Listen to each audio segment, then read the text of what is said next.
We've gone over the example of pulling the Docker image down from docker.io and running the application in Jupyter Notebooks for this visualization solution through Docker. Now we're going to pull the entire code base down from GitHub and run it completely locally.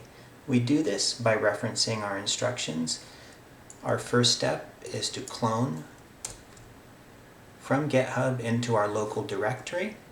Our second step is to set up the virtual environments. So let's move into the directory that we've just moved into, and we'll look at our requirements. You can see they're quite long, and we don't want to install the requirements native to the box because we want to keep our virtual environments intact. So we have a little script for that. It's called setup virtual environments.sh. We're going to run it. It'll take a little minute to run. So here we see that our requirements have completed running. So we're going to open up Visual Studio Code. We could use PyCharm, we could use another IDE for this, but to keep things simple, we're going to use Visual Studio Code. It opens up, and what we're going to do is we're going to start debugging, and we're going to connect to Flask. And the debugger knows that by default the entry point is app.py. Now that it is running, we have our application.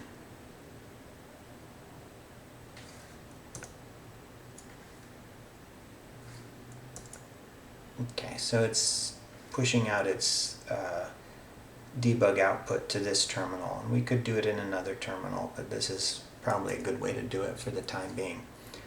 So now what I'm going to do is I'm going to demonstrate pulling up one of these sub-renderings. When we click on one of these countries, it gives us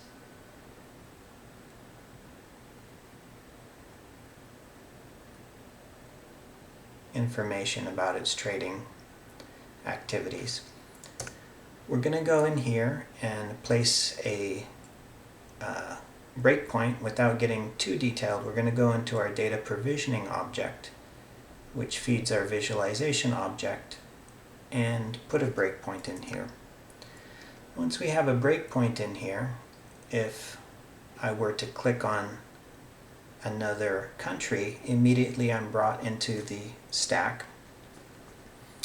I'm going to step into this, and you can see I'm doing a load of data frames, and I'm performing some SQL joins specific to the input, and here I can examine this object if I care to, because it's in our debug stack.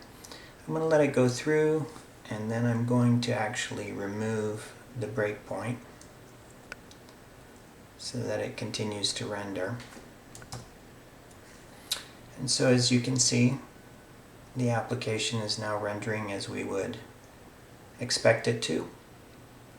And we've gone from pulling it from GitHub, setting up the virtual environments, debugging it within the IDE of our choice, and it all works as expected.